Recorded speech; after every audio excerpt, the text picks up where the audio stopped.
multi-dimensional, but market is an integral part of it. Market helps to streamline activities, market helps to bring transparency, and market helps to dimension properly the solutions that should be offered to problems.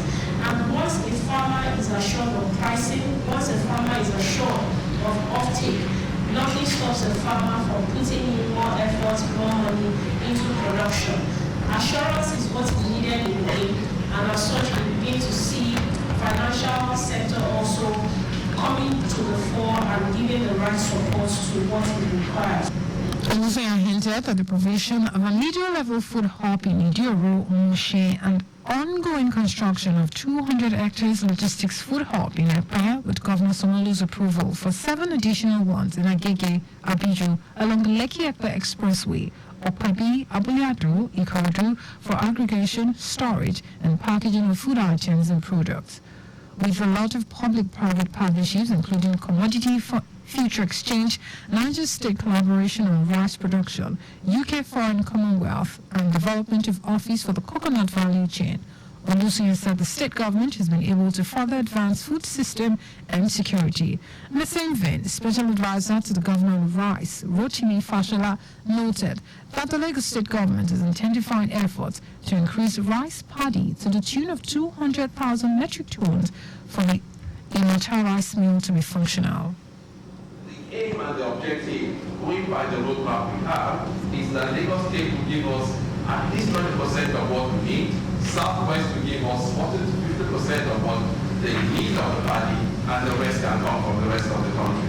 Because of the size of the our mill, there is no one area that can give us all. But we're partnering with the private sector, the state government, as well as individual farmers in that need.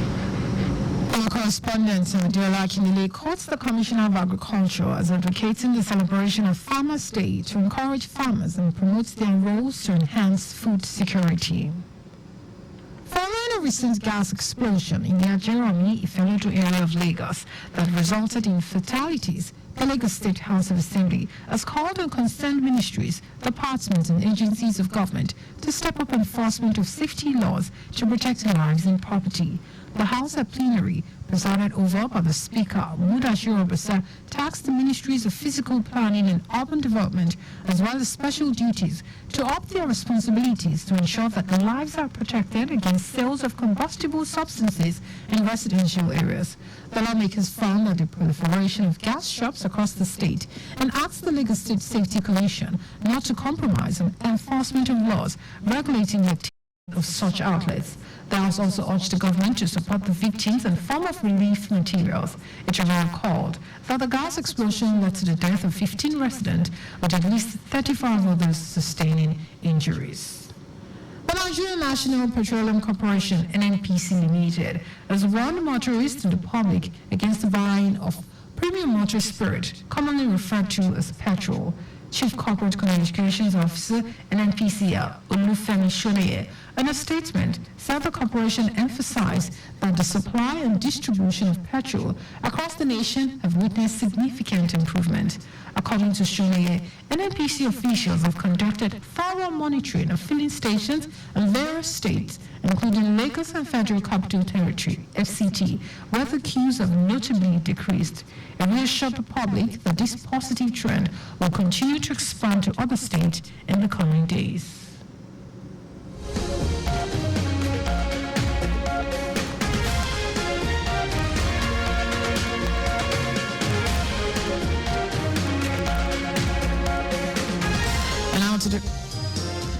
To the rest of the stories, the Ogun Police Command has recorded a breakthrough over the daredevil kidnappers terrorizing the peace of the state.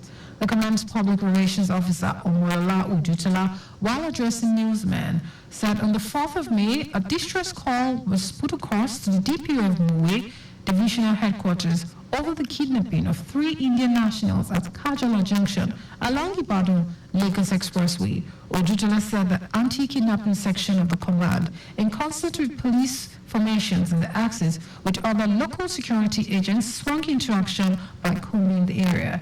She said policemen engaged the kidnappers in a fierce gun battle confronting the kidnappers in the forest along Bini Shagamu, Pokwalanto at about 4:30 a.m. today and succeeded in the rescue of the victims unhurt. According to Udutala, in the course of the encounter, 2 of the 6 kidnappers were demobilized, rounds of ammunition was recovered, while the luckily ransom loot of a sum of 7,920,000 naira and 1,500 rupees were also recovered. The Nigerian Labour Congress (NLC) has rejected the newly introduced cyber security levy by the Central Bank of Nigeria (CBN), demanding its immediate withdrawal. In a statement by its president, Joe Ajaero, the NLC lamented the levy is another anti-people policy of the government amid excruciating economic hardship. Ajaero noted that this move, aimed at bolstering cybersecurity measures, threatens to exacerbate the financial strain already faced by the populace. It should now recall that CBN on Monday ordered banks operating in the country to start charging a cybersecurity levy on transactions.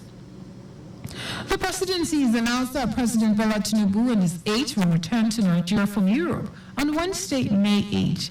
Special Advisor on Information and Strategy to the President, Bayo Onanuga, announced the development in a post on his X handle. On April 22, Tinubu left Abuja for the Kingdom of the Netherlands on an official visit. Presidential spokesperson Andrew Ngalale said the president was visiting the Netherlands at the invitation of Prime Minister Mark Rutte.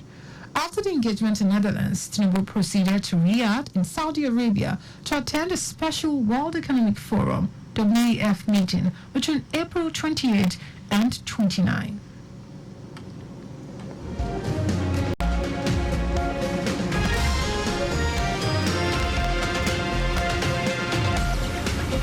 Governor Babajide Sanwo-Olu has congratulated the Diocesan Bishop of Lagos, Reverend Ifedola Okubevi, and members of the Anglican Communion for successfully hosting the 3rd session of the 35th Synod of Delphi. The governor, who was represented by the Secretary to the State Government, Imbola Salu Hundeyi, commended the bishop and the House of Clergy for their spiritual leadership, urging them to establish a positive legacy for future generations to follow. Reflecting on the Synod's theme, Preach the World, be prepared in season and out of season, Sanwo-Olu emphasized its relevance to contemporary believers. He also encouraged Christians to remain steadfast and preaching the unadulterated Word of God, correcting those in error, speaking out against wrongdoings, and offering encouragement with empathy and love. In his remarks, President of the Synod, Ifedola Okubevi, commended Governor Sanwo-Olu for implementing people-centric policies aimed at enhancing Lagos State's prosperity.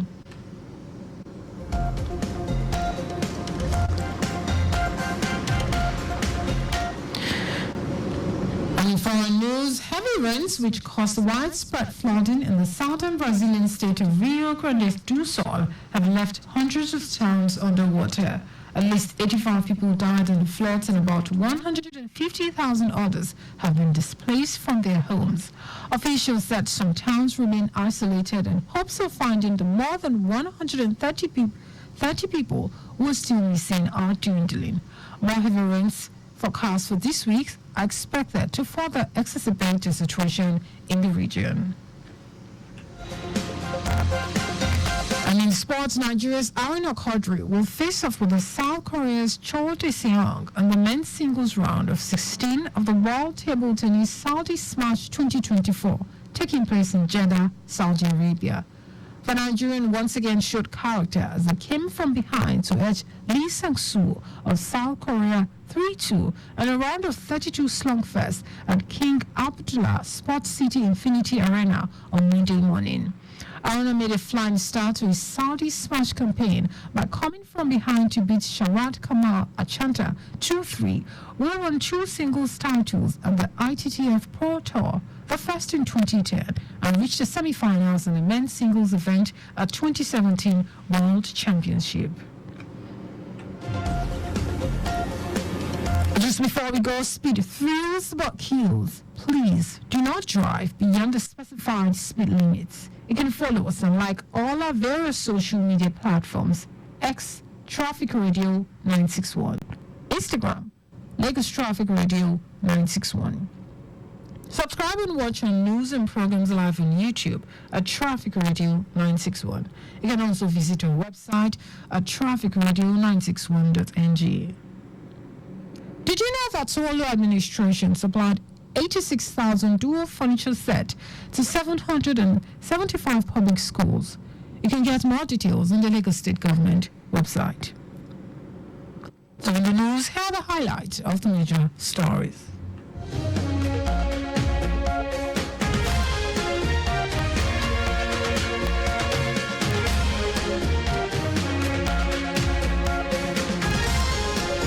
Lagos State Government is committed to its efforts in making the state a food value chain destination with research, production, and market access distribution.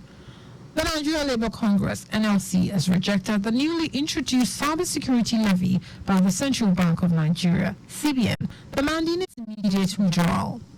We also told you that heavy rains, which caused widespread flooding in the southern Brazilian state of Rio Grande do Sul, have left hundreds of towns underwater. And in sport, Nigeria's Aaron Okodri will face up with South Korea's Jo Dae-seong in the men's singles round of 16 of the World Table Tennis Saudi Smash 2024, taking place in Jeddah, Saudi Arabia. For contact with the newsroom, send a message to info@trafficradio961.ng. That is the news broadcast compiled by Adewale Olowopoku. I'm Sarah Adesanya. Thank you for listening.